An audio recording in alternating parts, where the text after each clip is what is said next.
Hey, good afternoon, YouTube. I just got finished watching the Joe Rogan show, and I want to share my experience with you guys.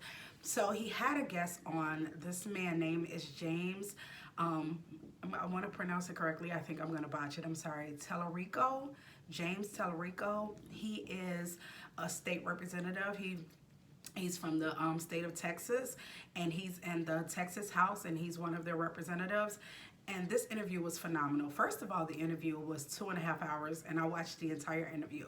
The man is James Talarico, is a Democrat. He's very, very religious. He's actually studying to become a minister. And he talked about a lot of his ideologies and his beliefs and a lot of the issues that he feels that our country is facing, whether it's social media or our politics or how kind of I would say partisan that we are. He talked about a lot of things. I made notes. So I actually want to share some things with you guys. I'm not going to say life-changing. It wasn't life-changing, but the interview opened my eyes immensely about a lot of things, even some of my own behavior regarding social media. So I think it was a phenomenal interview. And the one thing that I wanted to kind of speak to and speak about is James Talarico. I believe that's how you pronounce his last name. He is a Democrat, and like I said, he is a very religious person. And I think in our political life, it seems as if the narrative is that the right, more right wing or Republicans have like a dominance over religion. It's like if you are a religious person, you are known to be on the right, as if the left doesn't have like religious ideologies or religious beliefs, or people who are very strong in their faith, who love God, who know that God is real, like myself, who love God, who know that God is real, who have have a great relationship with God, and have faith in God. It seems like that ideology is kind of pushed, that the right is probably have like more of a religious bend than the left.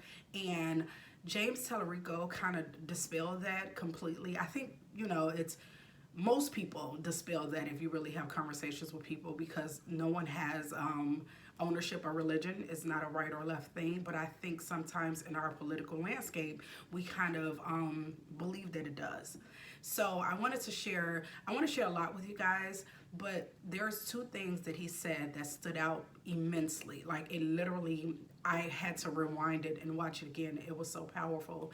So the first thing he said is, he said, you only truly love God as much as you love the person you love the least. That is extremely powerful for people who,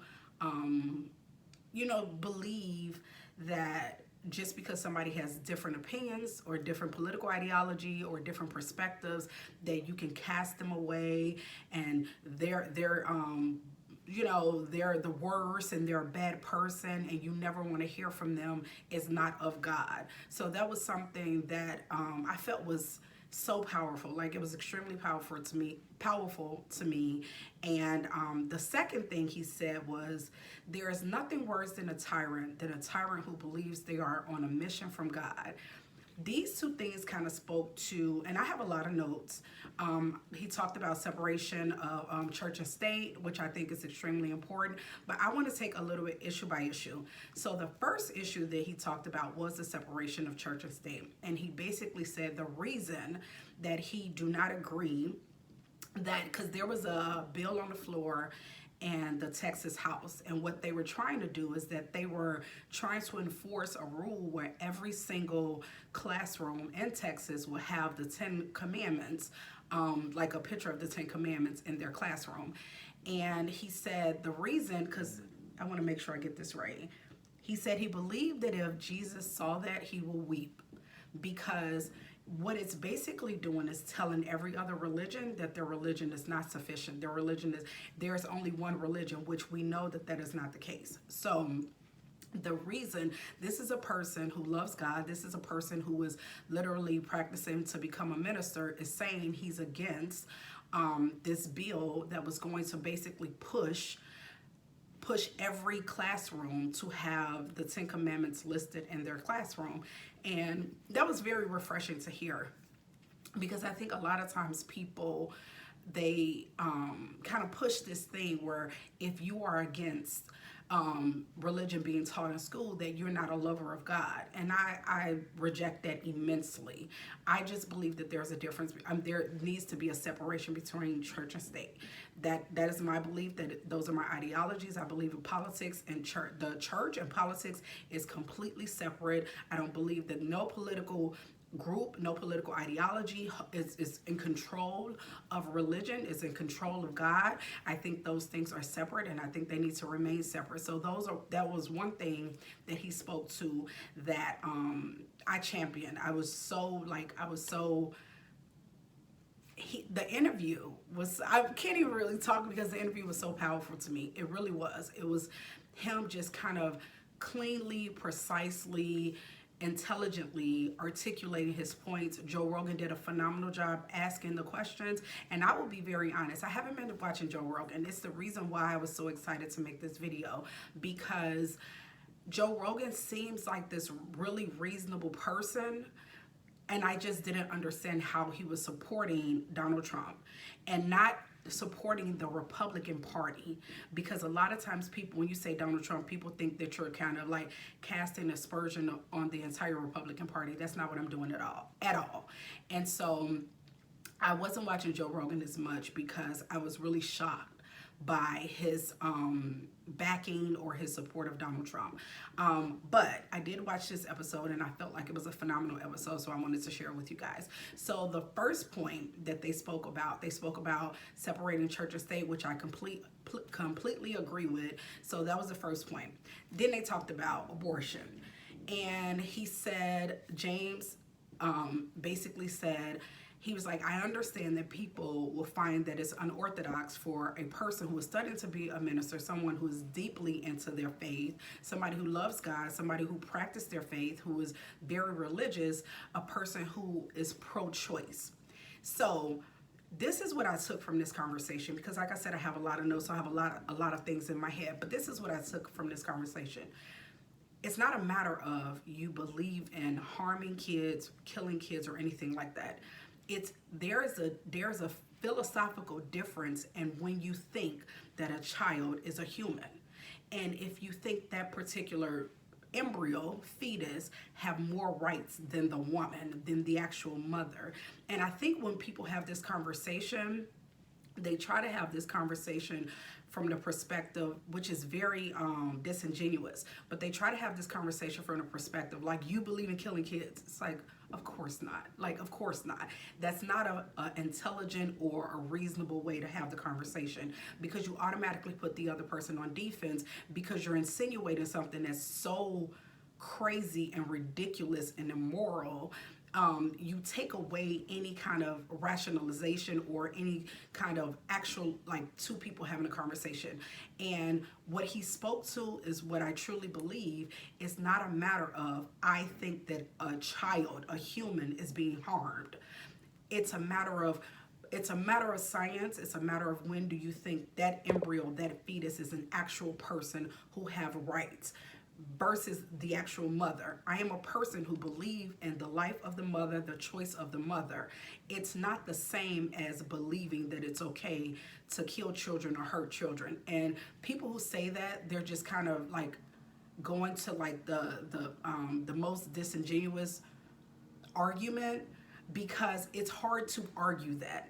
It's like, it's so ridiculous that it's like, I can't even have a conversation with you because you're being unreasonable and disingenuous in the argument. So when he spoke about that, I agree with him immensely. They also talked about something that I kind of changed my mind on. So they were talking about a universal payment. And a universal payment is basically everyone gets a check from the government. I do not believe in that. I've never believed in that. However, I felt like we are a country, we are the richest country in the world, and it's imperative, and I still feel this way, that it's absolutely imperative to take care of the least among us. Like, I absolutely feel that way. But Joe Rogan made a very good point. He was basically saying it gives you value, it gives you purpose, it gives you something to believe in when you have a job or when you have something that you love and something that you are doing to contribute to society and contribute to the world, contribute to your family. I believe everyone wants that. But what we have is we have a lot of people who are working at jobs that they hate, that they don't find any self-value in, that they are not getting any kind of emotional or psychological gratification from. And so you have people who feel very disenfranchised and feel very left behind. So I do not agree with the universal payment. However, as a progressive, as a Democrat, as somebody who believes that food and medical coverage is a human right, we have to find a balance where, yes, people absolutely need to work, absolutely. But there are situations when people get laid off from their job or they're having a difficult time finding a job, that those people deserve our resources and our benefits, and they deserve our help. As a country who likes to believe that we are the greatest nation and that we take care of our people, I am not saying that a person should be able to sit on benefits for 10 years. I'm not saying that at all, but we must take care of the least among us. And James spoke about that as well, which I felt like was phenomenal. He talked about voter suppression in Texas, which is a big thing. My favorite, Jasmine Crockett, has also talked about voter suppression. And so it was a phenomenal interview. I'm going to title this video that Joe Rogan's guest, James Talarico, I hope I'm pronouncing his name correctly, Joe Rogan's guest, James Talarico, may turn Texas blue. And the reason I believe that is because the interview was with a man from Texas who happened to be a Democrat who has deep faith, and he was changing the narratives. He was changing the narrative about what it is to be a Republican or what it is to be a Democrat. Because I think there's and I'm not exactly sure if it's spoken so much, but I think it's an unspoken thing where in our politics, it seems as if people believe that you only can be God-loving, God-fearing, or someone who's deeply religious is if you're on the right. And that is not correct. I am a person on the left and I love God. So he's changing the conversation. This guy, James Talarico from Texas, he's in the Texas House. He's not in the House of Representatives, not on the federal level. He's on the state level, but he's changing the conversation. He really is. And I just felt like the interview was phenomenal. Another thing he said regarding, because Joe Rogan was basically asking him, he didn't ask him to justify his stance regarding being pro-choice with the Bible. He didn't ask him that, but he said something to the effect like, why do you believe that being pro-choice is in line with God? It was something like that. And James, the House rep that's in the state house, he's not in the federal house, he's not a House of Representative. I just want to make that distinction to be clear regarding that. But James said creation has to be done with consent.